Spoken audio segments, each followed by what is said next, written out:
The message came through every communication device across Earth at exactly 3:47 a.m. Greenwich Mean Time. It wasn't in any human language, yet everyone who heard it understood perfectly. The voice was weak, desperate, and undeniably alien. To any species capable of receiving this transmission, we begged for help. The swarm has found us. They consume everything. Our shields fail. Our children cry. If any civilization hears this, please. We have nowhere else to turn. Admiral James stood in the United Nations Space Command Center, watching as world leaders appeared on screens around him. For 50 years, humanity had been alone in the cosmos, building their ships, preparing for first contact. They never expected it to come like this. "Sir, the signal originates from the Kepler system," reported Lieutenant Smith, her fingers dancing across holographic displays. Approximately 600 light-years away, the President's face appeared on the main screen. "Admiral, what are our capabilities?" James turned to face the assembly of world leaders. "We have 300 warships ready for deployment. The new jump drives can get us there in 6 months. He paused, knowing the weight of his next words. "But we've never tested them in actual combat. We don't know what we're facing." General Brown from the European Defense Coalition spoke up. "These aliens are asking for help. They don't know who we are, what we're capable of. Earth is classified as a death world by our own scientists. High gravity, predators, natural disasters. We evolved through chaos. Perhaps that's exactly what they need." The discussion continued for hours. Some argued for caution, others for isolation. But when they played the message again, hearing the fear in that alien voice, the decision became clear. Humanity would answer the call. Within days, the preparation began. Every shipyard on Earth and Mars worked around the clock. Weapons that had been designed for hypothetical alien threats were loaded onto vessels. Soldiers trained in zero-gravity combat ran endless drills. Scientists worked to decode more of the alien transmission, learning about their enemy, the swarm. Captain Anderson walked through the halls of the flagship Resolute, watching his crew prepare. These weren't just soldiers. They were engineers, doctors, teachers, volunteers who understood they might never return. Earth's gravity had made them strong. Their violent history had made them strategic, and their compassion made them brave. "Captain," called Sergeant Miller from the armory, "the new plasma cannons are installed. If these swarm creatures are organic like the reports suggest, they won't know what hit them." Anderson nodded. Humanity had developed weapons based on their own brutal history, from primitive spears to nuclear weapons. They understood destruction, but they also understood protection, sacrifice, and the value of standing for those who couldn't stand for themselves. The alien message contained fragments of data about their civilization. They called themselves the Vesseri, a peaceful species that had achieved spaceflight through cooperation and trade. They had no concept of warfare until the swarm arrived. Their distress call had been broadcast to the entire galaxy, but according to intercepted communications, no one was coming. The other civilizations were too afraid, too weak, or too far away. But humanity was different. They had fought wars over resources, ideology, and land. They had survived plagues, ice ages, and near-extinction events. They had learned to work together only after nearly destroying themselves multiple times. This violent history, which they once saw as shameful, now seemed like preparation. Commander Roberts addressed the assembled fleet through the communication system. "In 5 days, we jump. We go not as conquerors, but as protectors. The galaxy doesn't know humanity exists. They're about to learn that the children of Earth don't abandon those in need." The crew of every ship cheered. They had trained for this moment without knowing it would come. Every war game, every simulation, Every advancement in military technology had led to this. Humanity would emerge from their small corner of the galaxy and show the universe what a death world species could do when fighting for the right cause. As the fleet prepared for the jump, Admiral James looked at the stars. Somewhere out there, the Vexeri were fighting for survival. They had no idea that their SOS had awakened something the galaxy had never seen, a species forged in the fires of a hostile world, now ready to bring that fire to defend the innocent. Asterisk, the human fleet dropped out of hyperspace at the edge of the Kepler system with a flash of light that momentarily outshone the local star. 300 warships, humanity's entire military might, arranged in perfect formation. What they saw made even the most hardened veterans pause. The Vexeri homeworld was surrounded by living darkness. The swarm wasn't ships or machines. It was billions of creatures, each the size of a small building, connected by organic tendrils that pulsed with stolen energy. They had wrapped around the planet like a massive parasite, slowly draining its life force. "My God," whispered Navigator Jones, staring at the tactical display. "There must be millions of them." Admiral James stood firm on the bridge of the Resolute. "All ships, combat formation Alpha, weapons hot. Let's show them what humanity is made of." The first wave of swarm creatures noticed the human fleet and broke away from the planet, moving through space with impossible organic propulsion. They had no formation, no strategy, just hunger and numbers. They expected easy prey, as they had found with every other species. They were wrong. The human ships opened fire simultaneously. Plasma cannons, railguns, and missile barrages lit up the darkness. The swarm creatures, having never encountered resistance like this, were torn apart by the thousands. Their organic bodies, evolved to consume energy shields and soft metals, had no defense against kinetic weapons and superheated plasma. On the planet's surface, the Vexeri leadership watched in amazement through their failing sensors.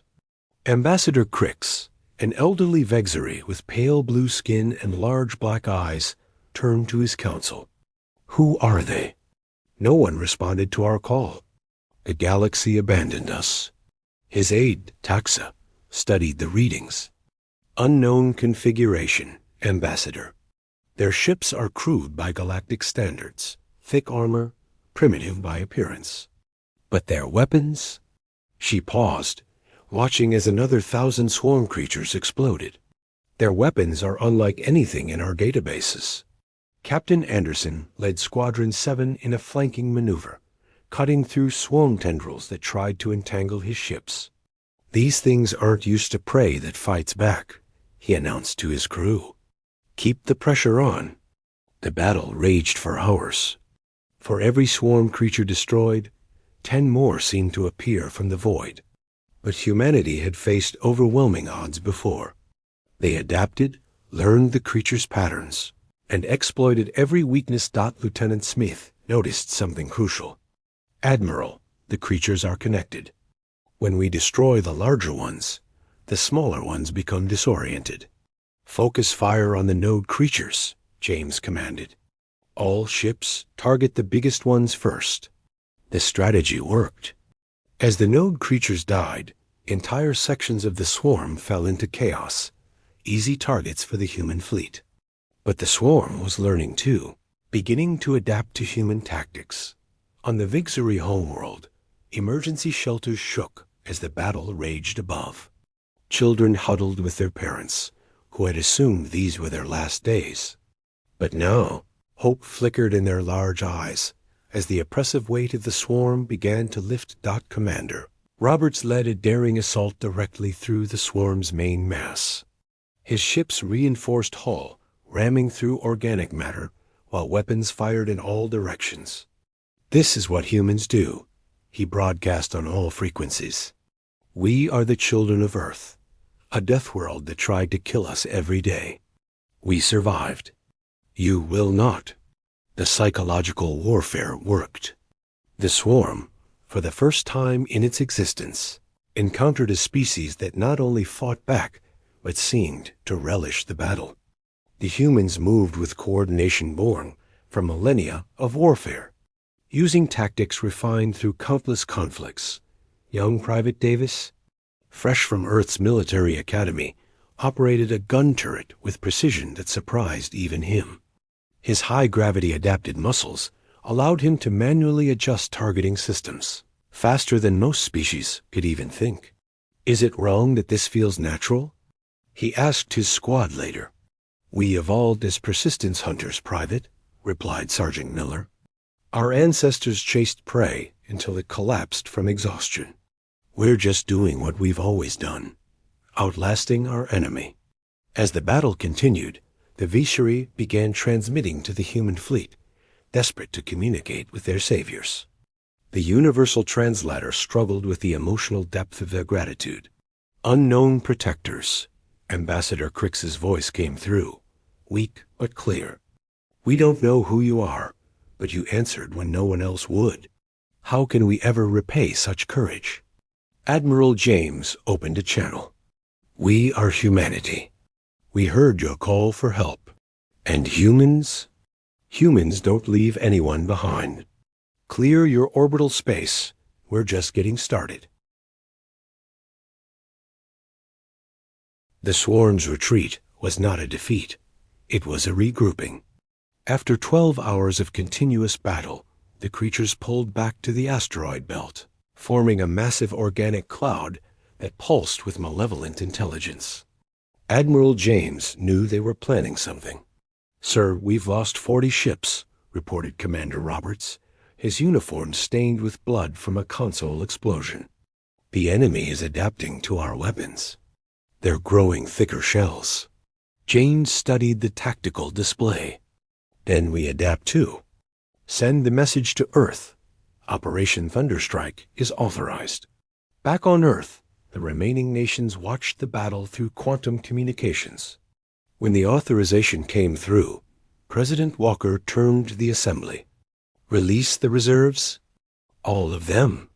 Humanity had kept secrets, even from itself. Deep beneath the ocean, in bunkers that survived the old wars, weapons waited. Not just ships, but devices that humanity had sworn never to use against each other. Now, facing an existential threat to innocent life, those oaths were reconsidered. The second wave of human ships arrived differently, not through hyperspace, but through experimental wormhole gates that humanity had been secretly developing. 500 more vessels, including something that made even veteran soldiers pause. The Extinction-class dreadnoughts, ships so large they had their own gravity fields. Captain Anderson received new orders and whistled low. "They're sending the planet crackers. Command must be serious." The Vexery, monitoring the reinforcements, were stunned. Ambassador Crix's aide, Taxa, ran calculations multiple times. "Ambassador, these new ships, their mass readings can't be correct. Nothing that large should be able to move that fast. How did they build such things?" Crix wondered aloud.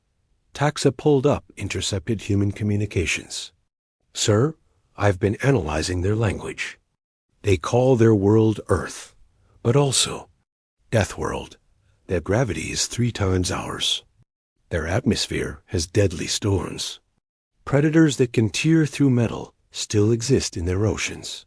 They didn't build these weapons to conquer. They built them to survive." The swarm attacked again at dawn, local time. This time, they came as one massive wave. Billions of creatures linked together into a singular superorganism that dwarfed the human fleet. Its psychic scream echoed through space, a sound that drove several Vexery monitoring stations insane. But humanity had faced terror before. "All ships, execute Pattern Omega," Admiral James commanded.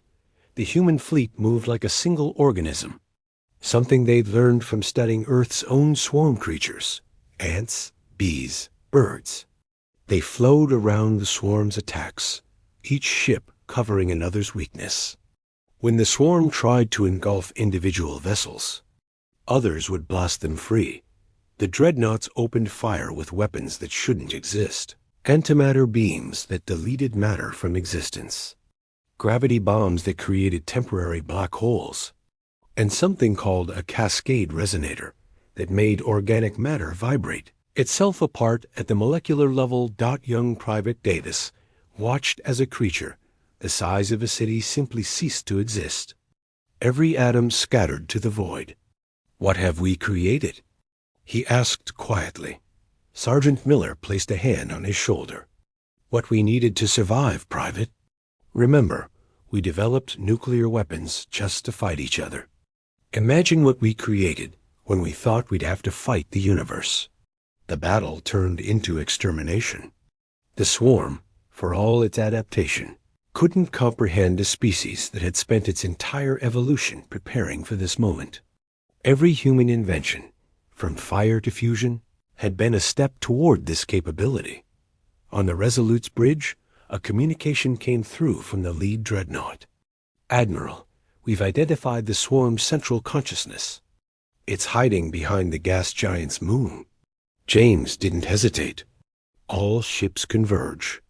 Time to cut the head off the snake. The final assault was brutal. The swarm threw everything at the human fleet.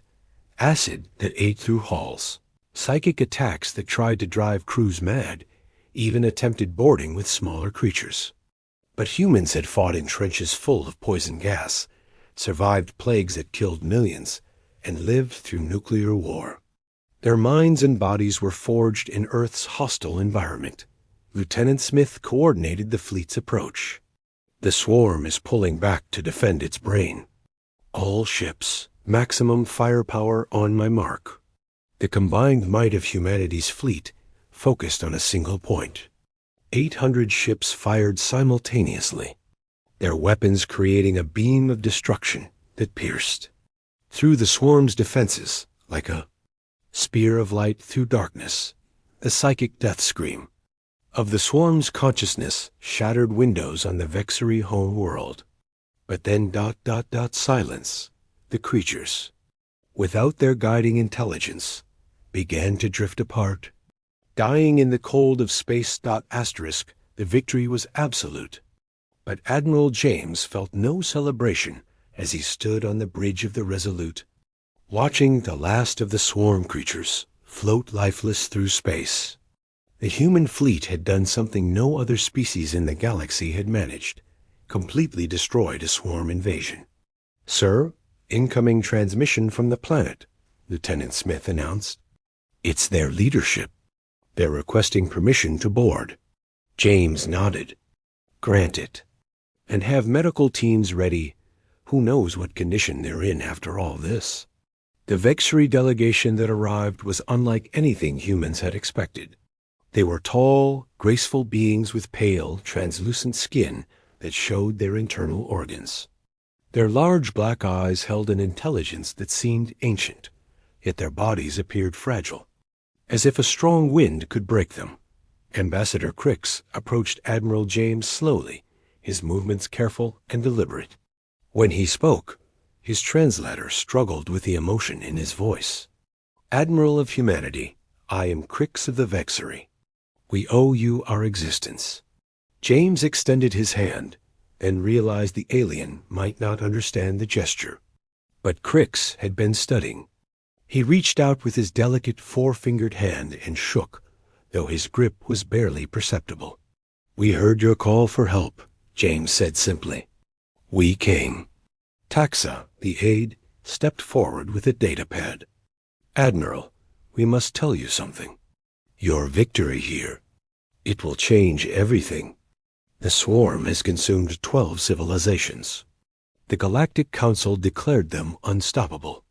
They will want to know how you did this." Commander Roberts joined the conversation. "Galactic Council?" Crix's eyes widened, a disturbing sight given their size. "You don't know?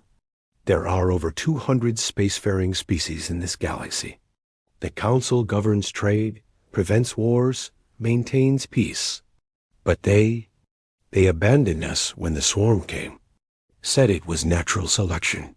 The humans exchanged glances. Captain Anderson spoke up. "We've been alone. We thought we were the only ones." The Vexery delegation went silent. Taxa ran calculations on her pad, then showed them to Crix, who made a sound that might have been gasping. "You developed space travel independently? Without uplift? Without guidance? On a death world? What's this about a death world?" Admiral James asked. Crix gestured to a screen showing Earth's data. "Your planet is Category 12, uninhabitable by galactic standards. Gravity that would crush most species. Predators that can kill in dozens of ways. Weather that destroys entire coastlines. Tectonic activity that reshapes continents. Diseases that adapt faster than medicine. No species should be able to achieve civilization there, let alone spaceflight." Sergeant Miller laughed. "That's just Tuesday on Earth." The Vexery didn't understand the humor. Taxa pulled up more data. "This explains your weapons, your tactics. You evolved in constant danger. Your history shows continuous warfare, but also incredible adaptation. You weaponized atomic energy within years of discovering it. You went from first flight to moon landing in less than a century. These are impossible achievements." A new alert came through the communication system. "Admiral, we're detecting multiple hyperspace signatures," Lieutenant Smith reported. "Dozens of ships approaching. The view screen filled with vessels of various designs, smooth spheres, crystalline structures, organic-looking craft. The Galactic Council had arrived.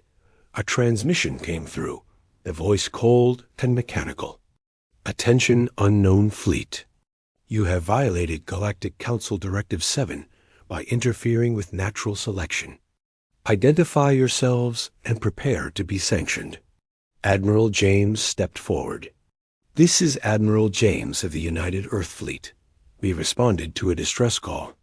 We eliminated a threat. If your council has a problem with that, they can discuss it with us directly." The silence that followed was deafening. Then, a different voice, filled with disbelief. "You claim to have destroyed the swarm? Impossible. What species are you?" "We are humanity," James replied. "We are from Earth, and we don't abandon those who call for help." More silence. Then dozens of voices talking at once, the translators struggling to keep up. Words like Deathworlders, impossible, and dangerous came through clearly. Crix stepped beside Admiral James. "Council, the humans speak truth. They answered our call when you left us to die. They destroyed the entire swarm in less than one cycle. They saved my people." The lead council ship, an enormous crystalline structure, moved closer. "If this is true, then everything changes. A Deathworld species achieving spaceflight, possessing such military might. This requires immediate assembly." Captain Anderson muttered to Roberts, "I get the feeling we just announced ourselves to the galaxy in the worst possible way." Roberts grinned.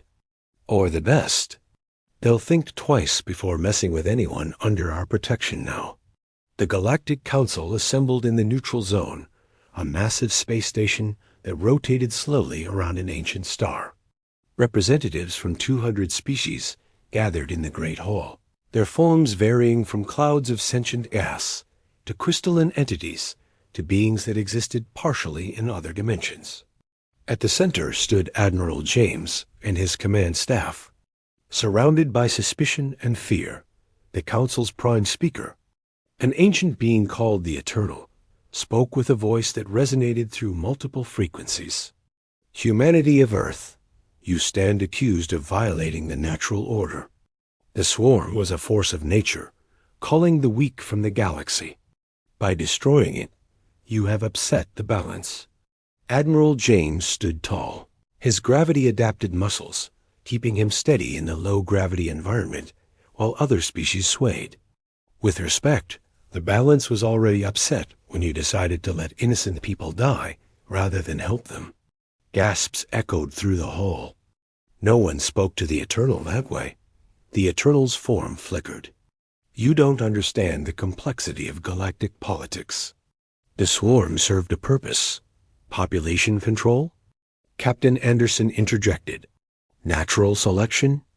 We've heard those arguments on Earth, usually from those who think they're immune to the selection process. Ambassador Crix stepped forward, his frail form trembling, but his voice strong. May I speak? The Eternal gestured permission. For 1,000 years, the Vixari have been part of this council. We contributed technology, art, philosophy. When the swarm came, you calculated our worth and found us expendable. Crix's large eyes turned to the human delegation.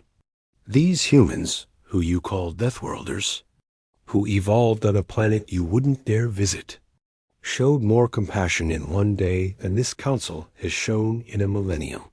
Taxa added her voice, displaying data for all to see. The humans didn't just save us. They sent 800 ships, their entire military force, to protect strangers. They lost 63 vessels, thousands of lives, for people they'd never met. When did this council last sacrifice anything for anyone? Murmurs rippled through the assembly. Several species representatives shifted uncomfortably. A reptilian delegate spoke up. But they're dangerous. Look at their weapons, their history. They weaponized fusion within decades of discovering it. They have something called mutually assured destruction as a peace strategy. They're insane. Sergeant Miller stepped forward. Maybe we are, but our insanity saved lives. Your sanity let them die. The debate raged for hours. Some species wanted humanity banned from space travel. Others wanted their weapons technology. A few wanted them eliminated entirely as a threat. Finally, a small voice spoke from the back of the hall. It was a childlike being from the Yari delegation, one of the most peaceful species in the galaxy. I have a question for the humans. Admiral James nodded. Go ahead. Will you protect us too? If something threatens us, will you come? The human delegation exchanged glances. James spoke clearly. Yes, if you call for help, we will answer. Not for payment, not for technology, but because it's right. The hall erupted. The concept was foreign to most species. Military protection without expectation of payment or alliance. It went against every principle of galactic civilization. The Eternal raised an appendage for silence. You would make yourselves guardians of the galaxy? Why? Lieutenant Smith answered. Because we know what it's like to be afraid. To be alone. To face extinction. We survived our death world by working together, by protecting each other. We see no reason to stop now that we're among the stars. And if we refuse your protection? The Eternal asked. Then we'll respect that, James replied. But if someone asks for help, we'll be there. Council approval or not. The vote was called. It was close, 108 to 92, but humanity was granted provisional membership in the Galactic Council, with the unique designation of Protected Species Status Grantor. Any species could request humanity's protection, and humanity could choose to grant it. As the assembly dispersed, various delegates approached the humans. Some with fear, some with offers of trade, and surprisingly many with quiet requests for protection. Ambassador Crix stood with Admiral James as they watched the stars through the station's viewport. You've changed everything, Admiral. The weak now have hope. The strong now have something to fear. James smiled grimly. Good. Earth taught us that evolution isn't just about the strong surviving. It's about adapting, cooperating, and sometimes fighting for those who can't fight for themselves. The message went out across the galaxy that day. The Deathworlders had awakened. Humanity had arrived, and they were taking applications for protection. Back on Earth, the news was met with a mixture of pride and concern. Humanity had announced itself to the universe not as conquerors, but as protectors. It was a heavy responsibility, but then again, humans had always thrived under pressure. The galaxy would never be the same. Asterisk.